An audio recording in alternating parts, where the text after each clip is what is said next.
They called me reliable, team player, the one who stays late, picks up the slack, never complains. But somehow, I was never leadership material. No matter how hard I worked, how many weekends I gave up, how many ideas I pitched that someone else took credit for. The promotions, they always went to someone louder, someone who talked more and did less. I was invisible. Until the day I stopped asking for a seat at their table and decided to build my own. Welcome to Uplifting Moral Stories. Stories that heal, inspires, and empowers. My name is Naomi Carter. I was a mid-level assistant in a tech company that never saw me. Now I'm the founder of a multi-billion-dollar startup.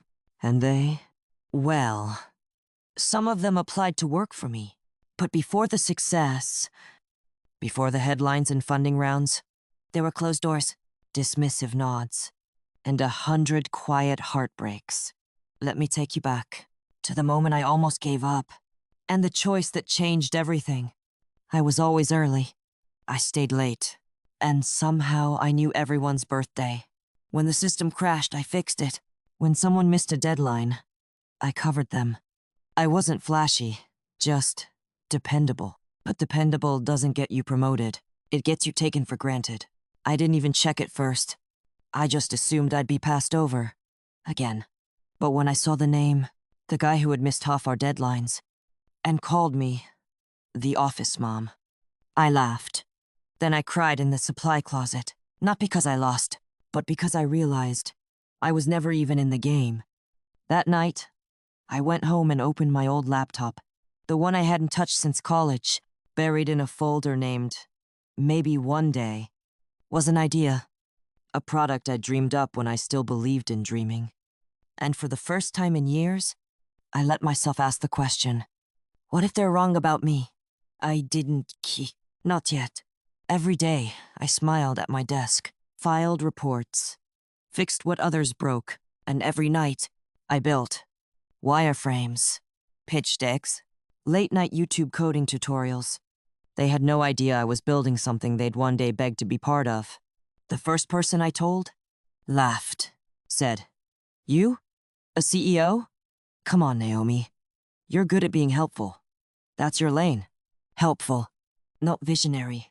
Not brilliant. Just helpful." But I smiled, nodded, and went back to building. Because some dreams don't need applause. They just need action. The first investor I pitched to didn't just say no. He said it with a smirk. There's already 100 apps like this, and honestly, you don't have the look. I left that meeting shaking, not just because of the rejection, but because he said what they all thought. I wasn't the kind of person they expected to succeed, but I was the kind of person who wouldn't stop. That night, I cried, and then I coded, and then came Grace. A former produktmanager turned Engel-Investor. I found her through a startup newsletter. I pitched my heart out, fumbling, sweating, second-guessing. She paused, then said, "Naomi, this is good.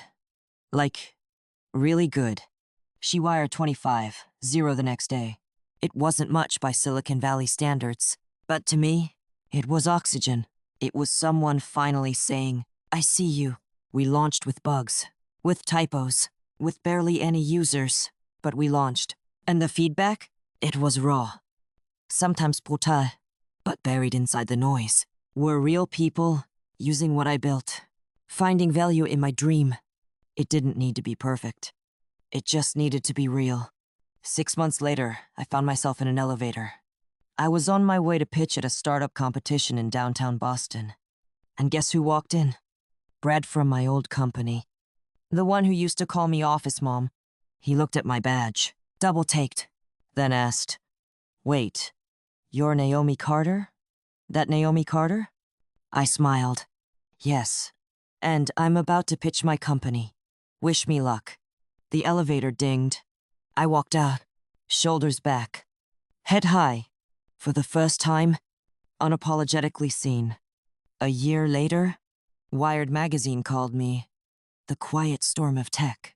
We raised $40 million in funding. We hired 80 people, half of them women, many of them like me, overlooked, underestimated, now leading, because I knew what it felt like to be unseen. And I was building a company that saw everyone. One afternoon, I got an email. Subject line: seeking new opportunities. It was from one of my former managers, the one who once told me I didn't have the leadership presence. No, he wanted me to hire him. I didn't gloat. I didn't reply with spite. I just smiled, because I no longer needed their validation. I had built something bigger than their approval. I had built myself. To everyone sitting quietly at their desk, watching others rise while you stay stuck, you are not invisible. You are not just helpful. You are not a background character in someone else's story. You can build, you can lead, you can rise. And one day, they'll say, I should have seen it coming. Because you were never the assistant, you were the architect. For years, Naomi waited to be seen, to be chosen, to be given a seat at their table. But real change began the moment she realized she didn't need their permission. She didn't need their seat. She had everything she needed to build her own table. And maybe so do you. You've spent enough time shrinking yourself to fit in, enough time waiting to be noticed. You are not invisible. You are not just potential, you are power. And power doesn't ask for permission. It creates. It leads. It rises. So if the world keeps overlooking you, don't shrink. Don't build your own table, and then open it up for others like you. This is Uplifting Moral Stories. If Naomi's journey stirred something in you, subscribe. Share this with someone who's still waiting to be seen. And remember, you were never just part of the